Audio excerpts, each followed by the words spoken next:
I've been coming to Christian Life Center since 1994, more off than on. But in the last 20 months, I've been here faithfully. You'll hear in my story how I found Jesus. And I absolutely love it here at Christian Life Center. And I'm glad, it's amazing. I mean, this is just a piece of paper, a dime on the floor of everybody that comes to Christian Life Center. And I finally get to feel what my sister and my family's wanted me to feel for years. I wanted to be like my sister Jill. Everybody knows Jill Smith. And I was always, oh, you're Jill Smith's sister. But I'm Karen Jess, and I feel what all of you do now with Jesus.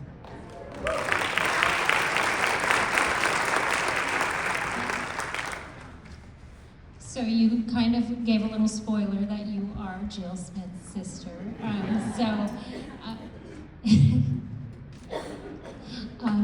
But can you tell us a little about your early years? I grew up here in Tip City with two of the best parents anyone could ask for, Chuck and Diane Hatton. My mom's out there. With there was 5 But of she us. did not require her to say that.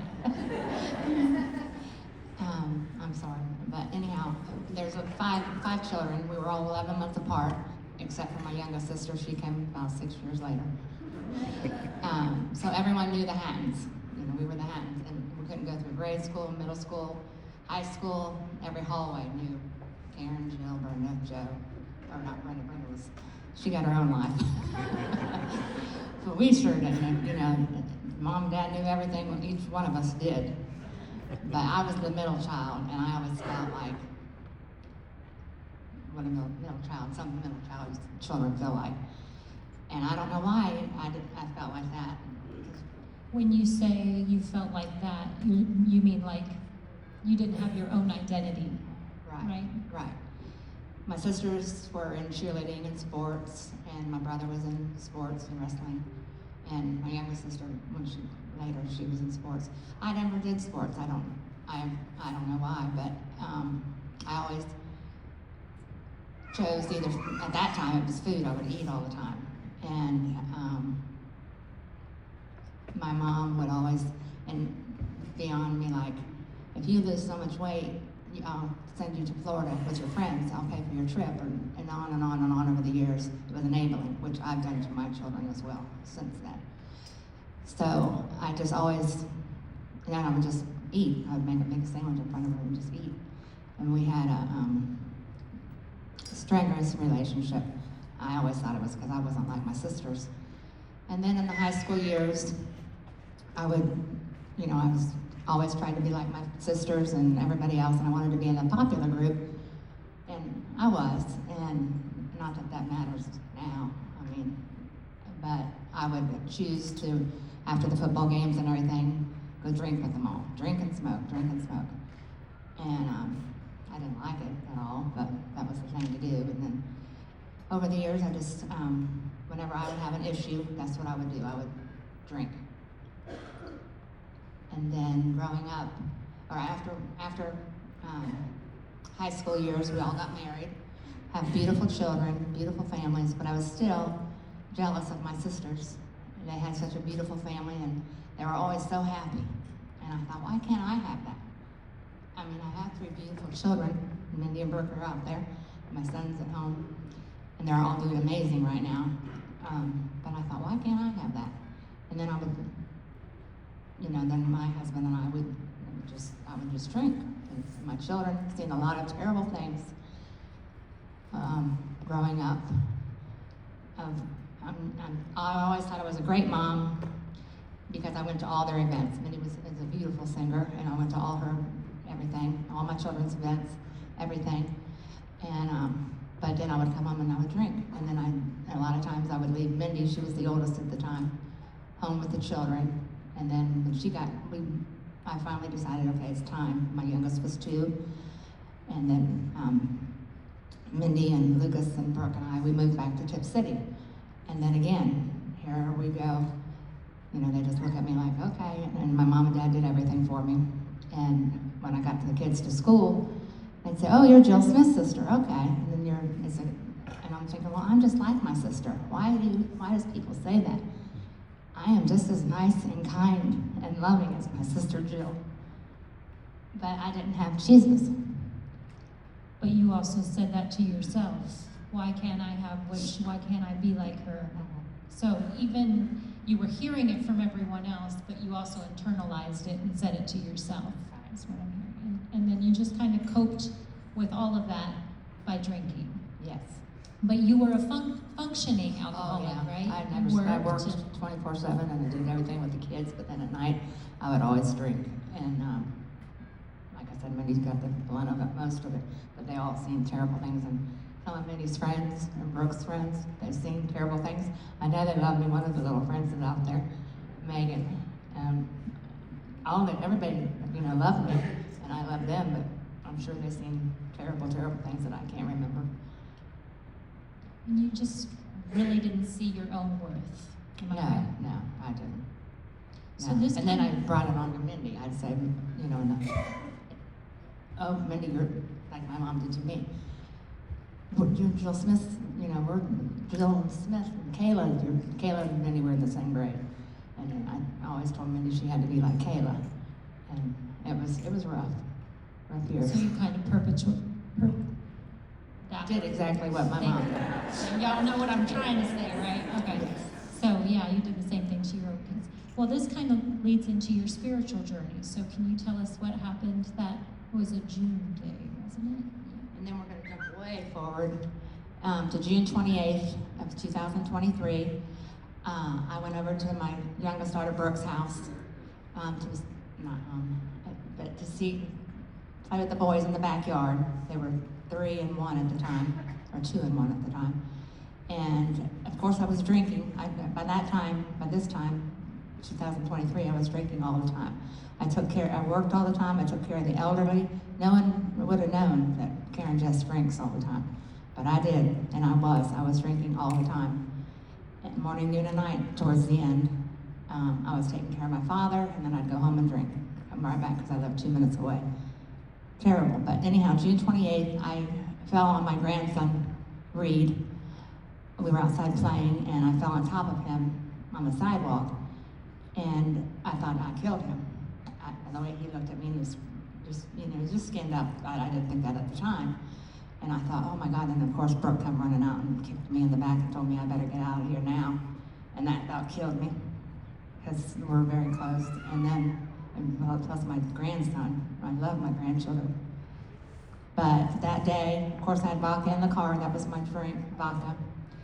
And that day I pulled down her alley and took the vodka out of my glove box, threw it in the trash can, and I haven't touched a drop of vodka, alcohol, vodka, anything since that day.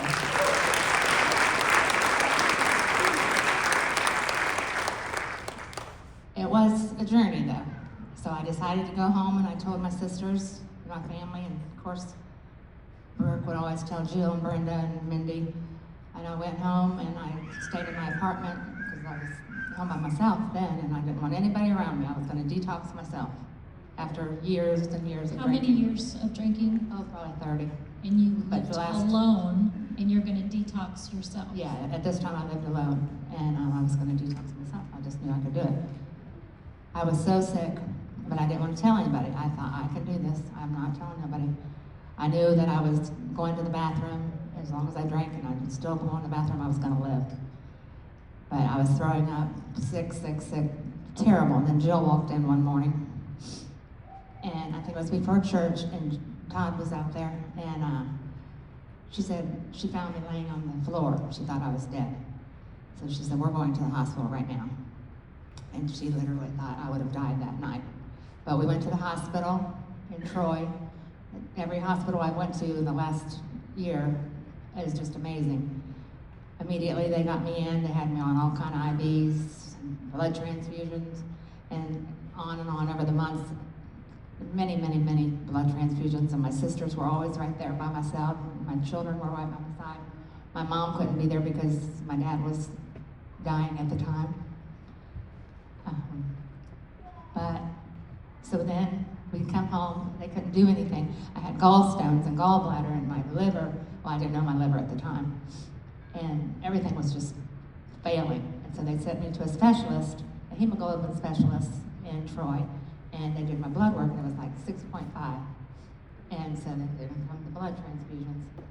And they sent me to a specialist in Cincinnati, Dr. Kjclc, best liver doctor you ever want to meet. And never judged me. I was always like, oh, great, now I'm on Kjclc, which it doesn't matter. Thank God we all have whatever insurance we take. But I always worked all my life, and I thought, oh, they're going to think I'm a terrible person. I always thought that.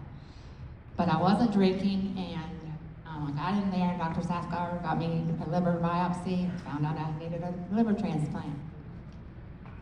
And I went through many months, on and off. I'd be home for 1 week, go back 2 weeks. I'm home for 1 week, go back 2 weeks. My sister Brenda lived in Cincinnati. She was there at 5:30 in the morning, every morning. And Brenda and Jill and everybody, my family was always there. And the doctors knew us by that time, every time I walked in the door. They were wonderful.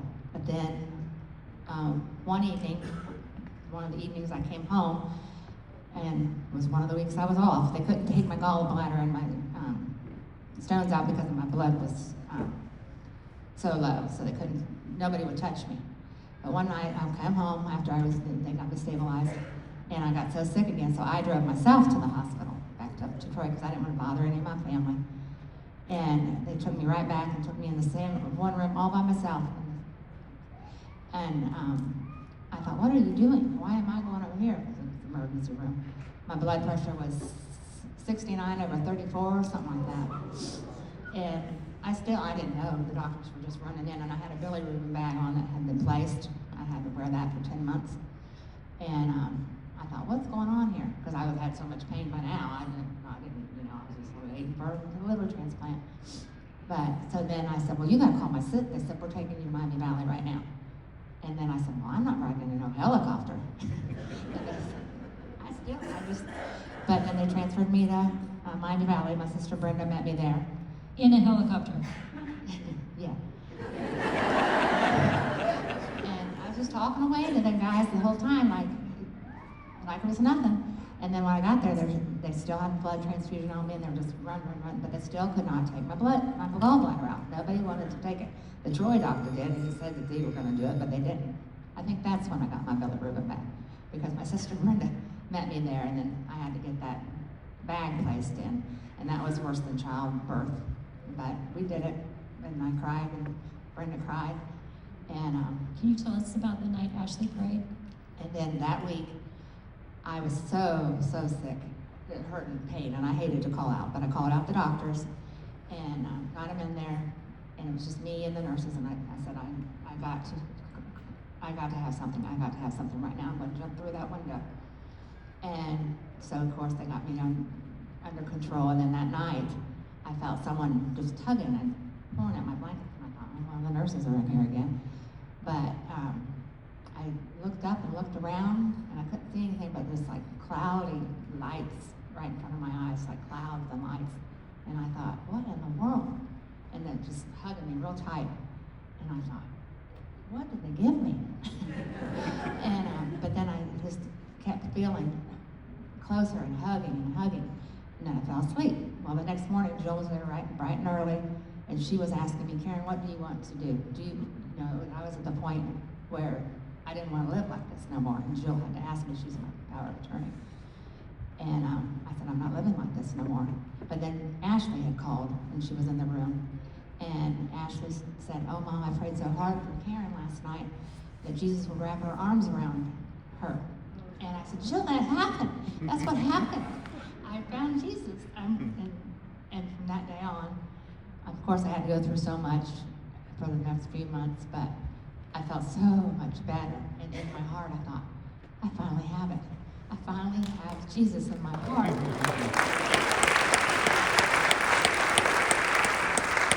And I have I've tried to stop drinking over the years. I have no desire. And before, I would always go back to it. And I mean, even if I want to go out with my friends or anything, to go out to dinner or something, absolutely no desire. He's taken that completely away from me. That's the most beautiful thing. And then we go fast forward real quick, many more appointments after that, and then I finally got my gallbladder out and the bag out. And then we went back to see my specialist, Dr. Safdar, the liver doctor. And he's turned around and he's a real quiet little Indian man, the sweetest, loving man you ever want to meet, but quiet. He turned around and looked at me, and my sisters were, and brother-in-law, everybody was in the room some of the times. And he said, "Do you want your liver out?" I said, "Well, no." He said, "You're healing. You are being healed. You're down from, I think it was 40 something to, by the end of this journey, it was back down to 7. And so I was healed. He healed me. It's just a miracle. It's a miracle that I'm sitting up here right now. Because anybody that knows me knows how in the world is Karen Hatton sitting up here. But the miracle is that I have Jesus now. I have Jesus in my life. And I'm showing it through my children. I love my children so much. And I know that they're proud of me. And my mom's proud of me, and my dad's proud of me, and everyone's proud of me. And I just want to say that never give up. Whatever hang up, hiccup, anything you have, don't ever give up. Because, well, for one, Christian Life Center is an amazing church. And I never, before I just thought, okay. But now I come all the time. Pastor Jordan is amazing. I listen to every single thing. And I'm always, just listening and then taking it in and just thinking about it all day. And then I go to Celebrate Recovery, which Ken is the leader over there.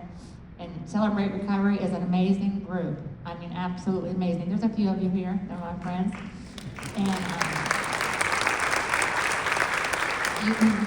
I would, anyone that wants to go. It's just like this. We worship first. It's amazing. And then we even have a testimony, or we have a lesson of the week. And it's just absolutely amazing. Never are you spotted out saying, "Oh, Karen's, what's wrong with you this week?" Or "Karen's got a problem," or this. And then we never talk about anything, but we're there to listen if you want to talk. And then after we worship, and then we all get our coins for whatever our journey was, and whether it be codependency, alcohol, any kind of addiction, or whatever you want to come for, grieving, anything. You can come there. Karen, I see so many faces in here.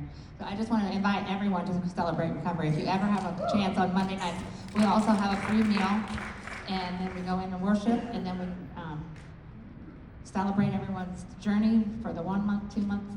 I'm at 19 months. And you would absolutely love it. It's just as friendly as this. We welcome everyone, don't we, Ken? So what would you like the women to take away from your journey?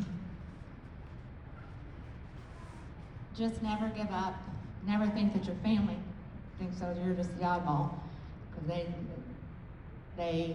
I'm so close to my family now. I know that they always loved me.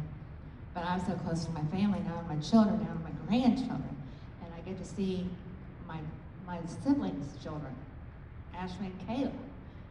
I knew they were great, but now I just see how beautiful they are and their families. And I went out to Vegas to see my brother the other day, and we all did, and I see how beautiful his family was, and I was just telling everybody, this is amazing. This is amazing. I love each and every one of you. I'm so proud that I can see and have this happiness that all of you have. So never give up, and never give up. Jesus is by your side. He didn't walk to me, he ran to me. And I just think the most glorious blessing ever.